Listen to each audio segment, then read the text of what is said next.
tradutores excelentes, e não são poucos, que são autodidatas.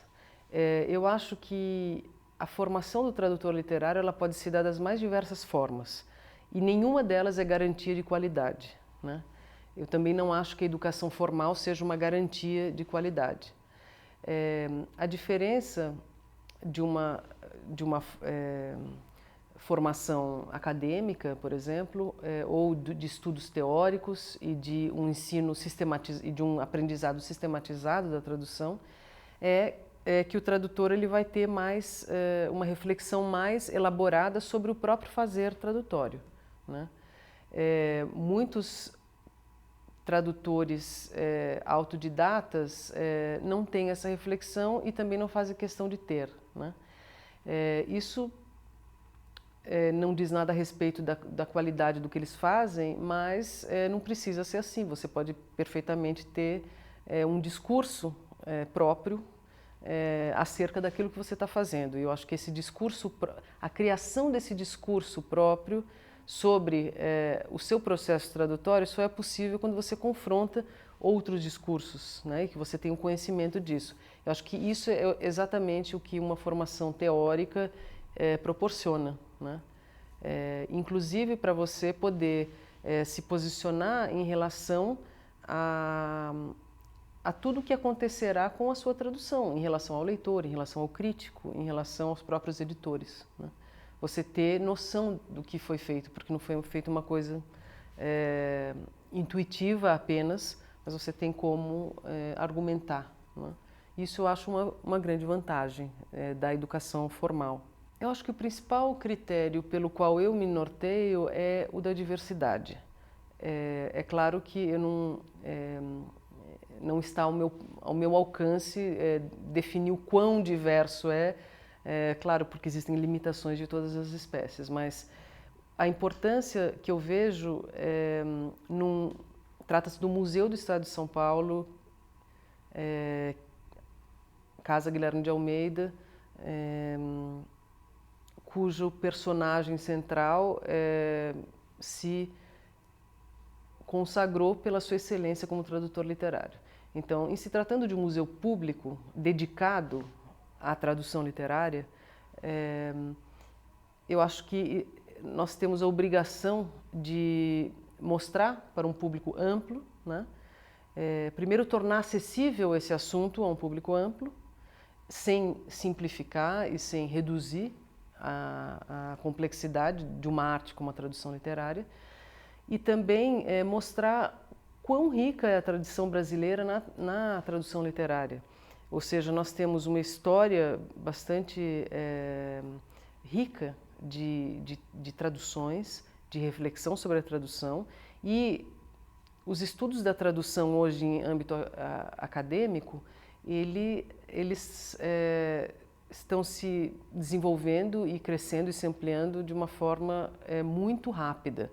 Então, há muita coisa a ser mostrada de tudo que está sendo feito, pesquisado no Brasil e da nossa história, né, com a tradução. O que eu acho importante numa instituição como o Centro de Estudos de Tradução Literária da Casa Guilherme de Almeida é o fato dele possibilitar uma convergência entre diferentes discursos pelo fato de justamente ele fazer uma interface com todos os âmbitos, ou poder fazer essa interface com todos os âmbitos que envolvem todos os âmbitos em que a tradução literária vai ter uma presença. Então, a gente dialoga com tradutores, com escritores, com editores, com pesquisadores, com professores, e são discursos sempre bastante diferentes, e eu acho que essa é a função mesmo de uma instituição pública, é revelar uma diversidade que existe, uma diversidade cultural que existe no Brasil e que muitas vezes não encontra canais na mídia ou nas instituições culturais de entretenimento.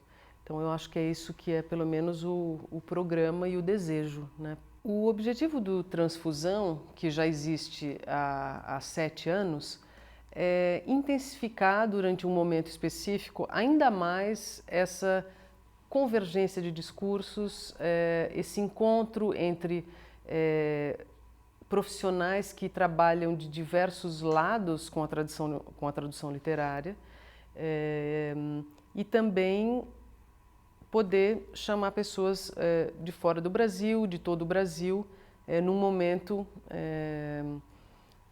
enfim, mais de uma reflexão um pouco mais intensa, né? No fundo, é um momento de reflexão mais intensa dentro de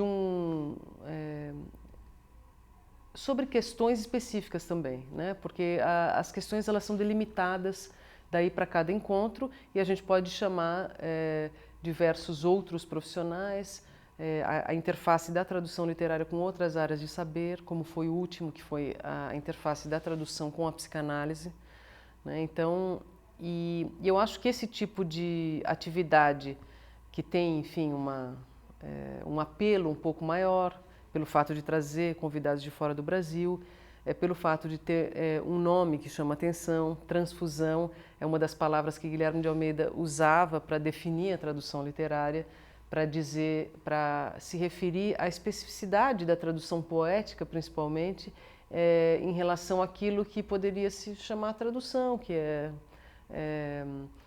sem... no senso comum, né? A tradução no senso comum, que as pessoas acham que é um trabalho muito, muito fácil, você passa de uma língua para outra, né? Então, para distinguir, né, a importância da tradução, ele dava nomes diferentes, um deles é a transfusão. Então, surte um efeito, existe um evento que catalise esse interesse, né, em refletir sobre a tradução literária, principalmente para chamar a atenção do grande público, leitor, que por mais elaborado que seja em relação à leitura de literatura, raramente pensa que está lendo um texto traduzido, né? E raramente pensa sobre a questão da tradução. Então, eu acho que é nesse momento que realmente existe um apelo um pouco maior, inclusive para um público não especializado.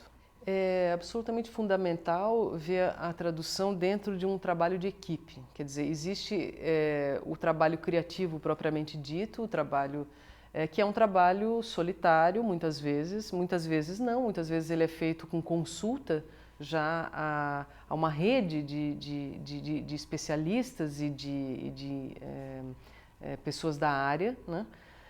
Mas a relação da tradução com dentro do processo editorial, né? E também a visão da crítica literária, como a tradução literária é colocada dentro da crítica literária, seja ela jornalística, seja ela um pouco mais especializada ou acadêmica, são questões que absolutamente tocam a profissão do tradutor literário e que sim devem ser consideradas sem dúvida alguma. Na Casa Guilherme de Almeida a gente tem um programa formativo para tradutores literários e o primeiro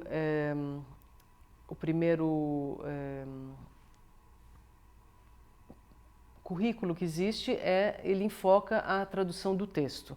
Então, história da tradução, teoria da tradução e oficinas de tradução.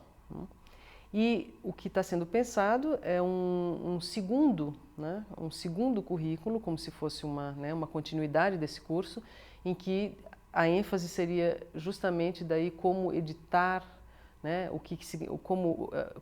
todo o processo editorial, a revisão da tradução, a preparação do texto, os critérios editoriais e, enfim, para colocar os tradutores em contato com práticas, né, do mercado editorial que vão afetar necessariamente o texto que ele traduz, né? Então é muito importante haver esse conhecimento, né? Não é uma arte a ser feita numa torre de marfim e pronto, né? O grau de interferência, né, dos editores, por exemplo, no texto traduzido, vai depender muito da editora, do grau de sensibilidade, né, que a editora tem em relação a um texto literário, né? Então, isso pode variar muito. Você pode de fato piorar, né, o trabalho de um tradutor por meio de uma edição descuidada, né?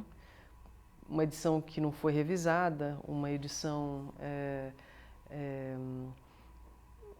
que desrespeite aspectos do texto que tem uma função estética né, e que não seja percebido nesse processo de edição.